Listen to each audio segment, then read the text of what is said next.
introduce Dr. Denley. Most of y'all who have been around for any time know Dr. Denley as the Executive Vice Chancellor and Chief Academic Officer for the system in the system office. Dr. Denley has a history with Coreq going back to essentially the early days of Coreq. So he's got a strong both affinity and connection to the work. You know, really very fortunate to have somebody I'm going to say this, we're very fortunate to have somebody who sits at the top level of our sort of leadership structure that understands the struggle and challenges that are related to co-requisite instruction. I'm going to shift over to Dr. Denley. I think, Dr. Denley, did you want to share slides? Yeah, I wanted to do that. Let me see if I can stop sharing. I did stop sharing. Hooray for me. All right. And hopefully you can see. So with that, I'm going to hand off to Dr. Denley. Okay. It's all yours, and I'm muting. Very good. And so can you see my screen now? I think yeah, all right. I'm seeing some nods, so that must be true. All right, good deal. Well, look, first of all, I got a big thank you.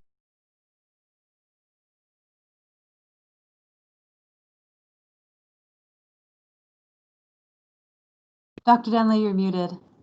Dr. Denley, I think something happened. It's interesting. I was giggling at Jonathan earlier because he became spontaneously muted, and then I became spontaneously muted. So, you know, it's funny how the universe has a habit of just kind of, you know, slapping you upside the head when you think something's funny. So,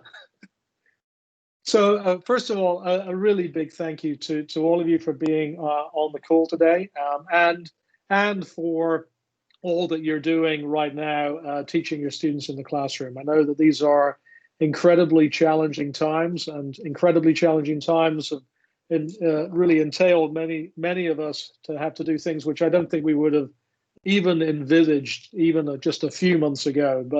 But here we are, and I really want to make sure that you know that what it is that you are doing on a day-to-day basis is noticed and valued, and it is something that we are extremely grateful for. So with that, let me pivot to co-requisite. And as Jonathan said, I now feel like I've been doing co-requisite for most of a century, because I think, you know, this year alone counts for about 50 years. So, but what I want to do just in just a few minutes is just to kind of to give you a high level picture of what co-requisite is looking like across our system, the latest data that we have, and then talk about really sort of set up in many ways some of the conversations which I know will be part and parcel of your meeting for the rest of this afternoon. Really sort of talking about the directions that I'm hoping that we'll be heading to, really based on what it is that we've now learned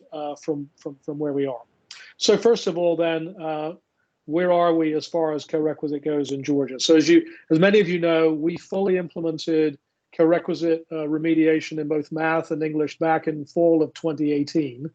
And so, you know, seeing that full implementation data is something which I think is in and of itself an important thing for us to see. That, again, for some of you have seen this plenty of times, but others, it's relatively new. The blue, you know, the blue line and the green line show what the picture looked like before we began to do this work, either using a sort of a traditional approach to remediation or a one semester kind of foundations approach to remediation. What I'm showing you here is the success rates of students who went through those two formats, who passed, in this case, a credit-bearing math class within a full academic year. That's kind of our overall metric that we use to analyze this. And what I've done here is to break it out. The horizontal axis is preparation. It's the ACT score, because, you know, one of the things which I think is always important for us to realize is that our students come to us with all kinds of different levels of preparation. Some who come in very poorly prepared in mathematics, some still need some help, but more strongly prepared in mathematics. And what we want to really make sure is that this co-requisite approach that we're putting in place, that it works for all of our students, not just some of our students. So there you can see the green and the blue, and you can see that when we began this work, somewhere between 20 and 30% of our students were being successful in passing, in this case, a credit-bearing math class in their first full academic year. When you see the purple line is then what happened when we fully implemented Coreq across our system. So this is academic year 2018, the last full academic year that I have all of the data for. And you can see that success rate in credit-bearing math classes, and I'll show you English in just a second, it didn't just increase just a little bit, it almost doubled across the board, but it almost doubled all the way, almost doubled all the way across the preparation spectrum. So what this really was able to show us is that this strategy doesn't just advantage some of our students, it advantages all of our students in ways that we never would have been able to imagine before we had implemented this kind of a thing. You think about the kinds of changes that often happen in higher education. We talk about, retention rates going up by a percentage point or two, or graduation rates going up by a percentage point or two. Here, we literally, overnight, you were able to double the success rates for students in pivotal math, and you'll see in just a second, English classes. So that's academic year 2018. What I'm able to show you is almost all of academic year 2019. So almost all of the most recent academic year. I don't yet have what happened in the summer, so that's why I'm showing you this light blue line that contains the fall and the spring, and you can see that data is actually even now slightly better than what we had in the previous academic year in math. And so you can see that it isn't only the case that as we've scaled this, that we are maintaining those success rates for all of our students across the board, but it is the case, in fact, that we're advancing that. And the summer is only going to push it up a little further. It's probably going to push it up another percentage point or two across the board. That's what it looks like in math. This is what it looks like in English. Very similar kind of picture, right? You think about over the years, we have often said, look, ACT score or SAT score or high school GPA or whatever that preparation is, we would really expect the students at the left-hand end to be doing so much more poorly than the students at the right-hand end. That's what we've been conditioned to believe. And in English, it's basically flat, right? All the way across that preparation spectrum, we're seeing, basically between 70 and 80% of our students passing that credit-bearing English 1101 course within their first academic year. That's the academic year 2018. This is what the latest data looks like because it's put inside. And you can see it's, again, without the summer, it's just basically right there the same.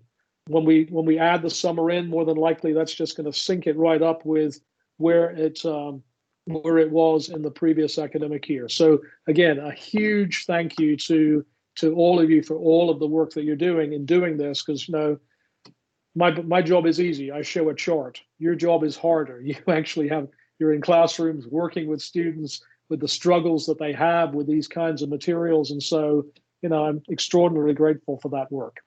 So that's where we are. And I think in the past, I've also shown you that this approach is completely eliminating disparity gaps based on income or race or gender or age, any of the ways in which we've seen in the past, students of different kinds of demographics achieving very different kinds of educational outcomes.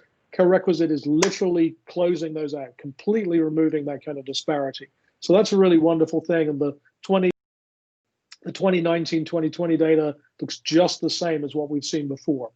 Instead, what I want to do is to kind of to push the ball or try to sort of point forward as to what are the places now where I feel what are the places where we have the opportunity to make even more progress than we've had in the past.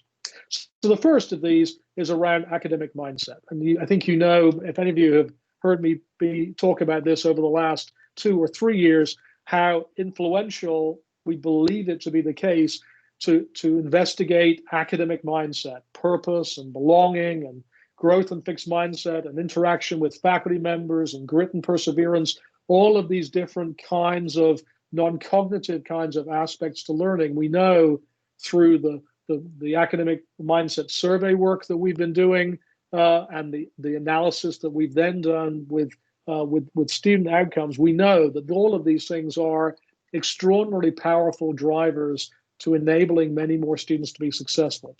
as I've analyzed this, what I wanted to do was to find the academic mindset where there is the greatest opportunity for us to enable more students to be successful, right? So as we look across all of these different mindsets, we see that it is the case that by helping students to have a mindset which better fits their success, we are enabled to make students who have less advantageous mindsets to be more successful if we're able to help them think differently about themselves. Which among these different academic mindsets is the one where there is the greatest opportunity? That if we could help many more students think differently about themselves and themselves as learners, that we have the greatest opportunity to help many more of them be much more successful in math or in English. And the one what the analysis says is it's this one, believing that they're capable of learning the material. What we often refer to, and what technically we refer to as growth and fixed mindset. This, as we've done the analysis, is the place where the most students could gain the most by helping them to have a growth rather than a fixed mindset. We see that this has an enormous impact in enabling students to be successful in their courses.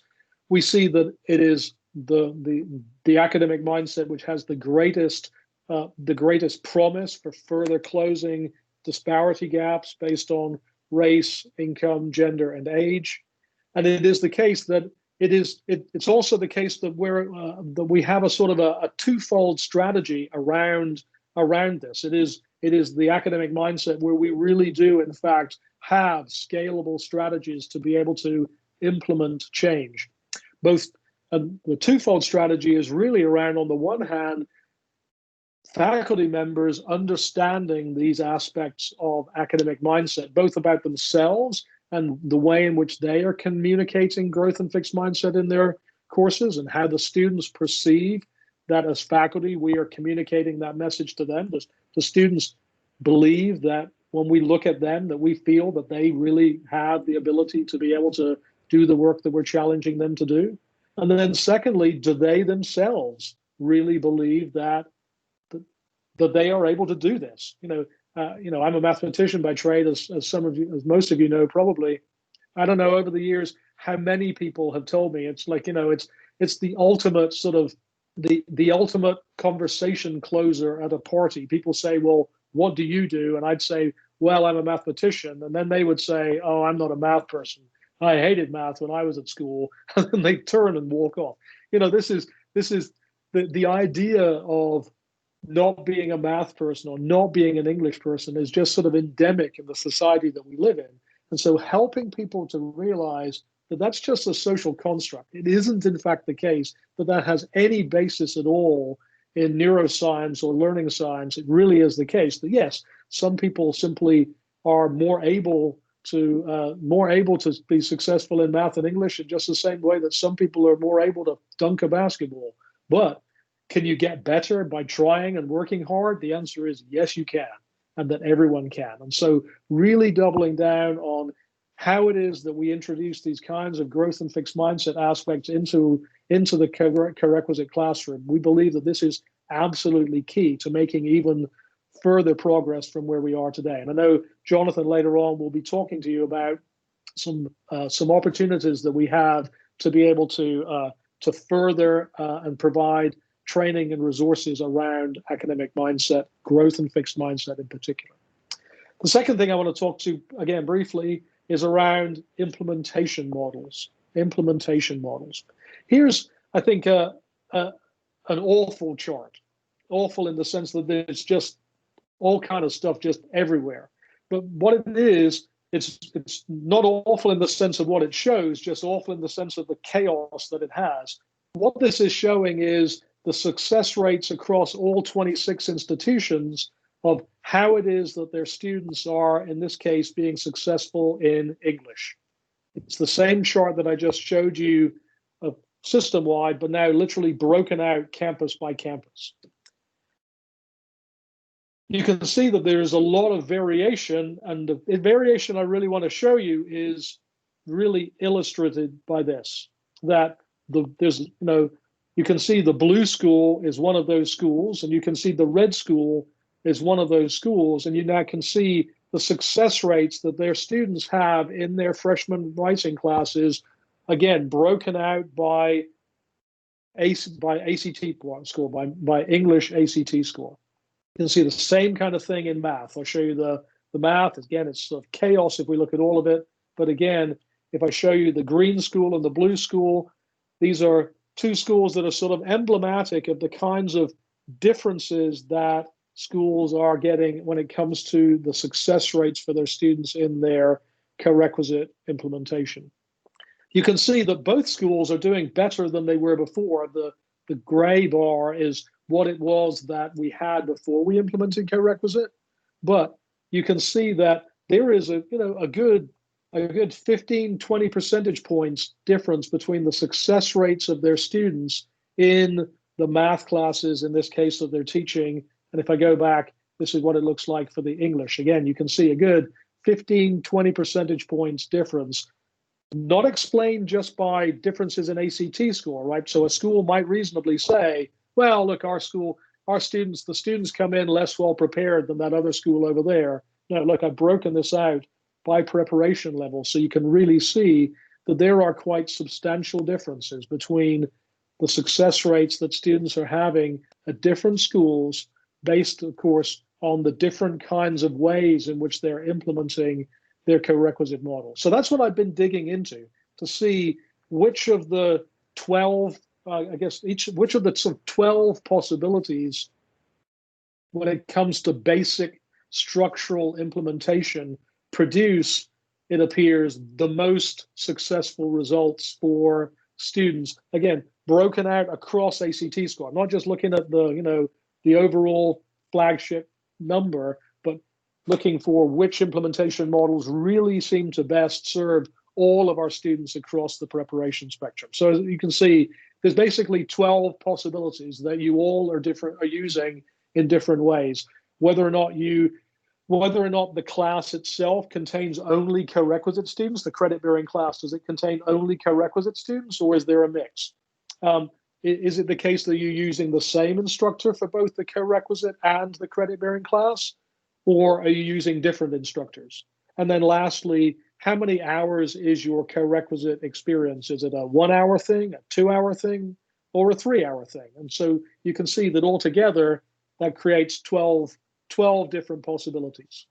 And you can imagine that it's no good just looking at one without realizing that all of those things are sort of interconnected with one another. What I've done is it is now the case that we have the full implementation data. I've been able to crunch the numbers to be able to see, is it the case that we can see that, yes, some kinds of implementation really do seem to produce statistically significantly better results than others? And the answer is yes. And this is what I want to show you and what I want you to really think about as you deliberate today. What we now see is that implementations that use the same instructor produce significantly better results than implementations that use different instructors. And this is true in both math and in English. Even to the degree that the way I did this analysis, on the same campus currently, two students sitting in the same room may actually, one of them may have a different instructor, one of them may have the same instructor, even though the credit-bearing instructor they have is that same person, because just depending on who they might have had in their co-requisite class, it may just be a different person for one of the students, but the same person for the other. So it's that kind of level of analysis we've been able to do to see, yes, it really is the case that were it all possible, having the same person rather than a different person teaching both pieces really does appear to produce better results. Some of that we believe is simply about the way in which the experiences can be aligned, because when it's the same person, they are so much more able to align those two experiences in ways that are much more challenging when it's a different person. It doesn't seem it's impossible when it's two people, but it's so much more challenging. But again, the numbers at least are saying that when at all possible, having the same instructor is more advantageous. Having 2 or 3 hours of co-requisite rather than one is also the big takeaway, that we now see that the success rates for students when they have 2 or 3 hours of co-requisite instruction together with that credit-bearing class are much higher than the success rates for those same prepared students at other places where they only have 1 hour. And this again is true in both math and in English. So I'm still working on the analysis to really dig into the whole, how should the class be? Should it be mixed? Should it be co-requisite, only co-requisite? That's a place where I'm still really trying to dig in. The data analysis is much more challenging because across the system, the data is so much more difficult to wrangle getting there. And I will tell you about it next time we're together. But at the very least today, that I'm able to tell you, we wanted to know this for a long time. What are the strategies? What are the structural combinations of strategies that appear to produce the best results in math and English? And we now know this, that using the same instructor with 2 or at least 2 or 3 hours of co-requisite instruction, these produce much better results than the other kinds of structural combinations where there are different instructors or they use only the 1 hour of co-requisite. So with that, I'll stop. I guess I have a couple of minutes maybe to answer just 1 or 2 questions. So if you wanted to just unmute yourself or type into the chat, I'm happy to do that quickly. I have a hard stop at 2:30, but I'm sure we can get a couple of questions in if you'd like to. Dr. Denley, Pinder Naidu from Kennesaw noted in the chat that I was asking about the data being available at the sector level or the type of school for this, for the implementation model. Yeah, and we can certainly do that. What appears, of course, as you might imagine, the different sectors, in the different sectors, the numbers of students who are affected are quite different. Comprehensive institutions have many fewer students than state universities or state colleges. But certainly, I'd be happy to distribute that data too. Absolutely.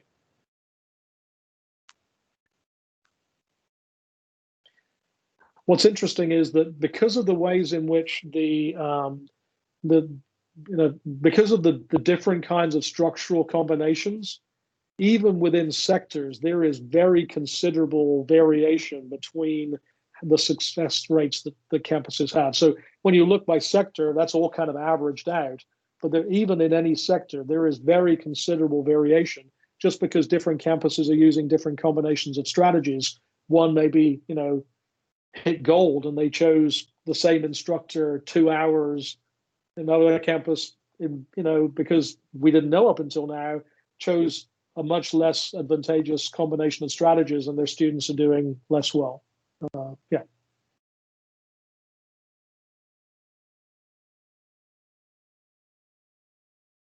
Any other questions?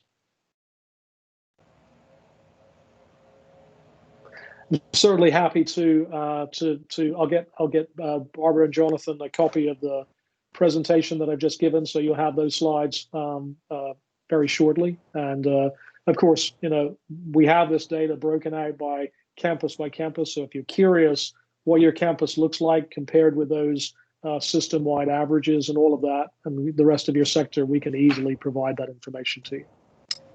All right. Well, look, again, thank you so much for your time today. Thanks so much for all that you're doing. I really look forward to hearing about what happens with your deliberations today and look forward to working with you as we move forward. Thanks, Jonathan. Thanks so much.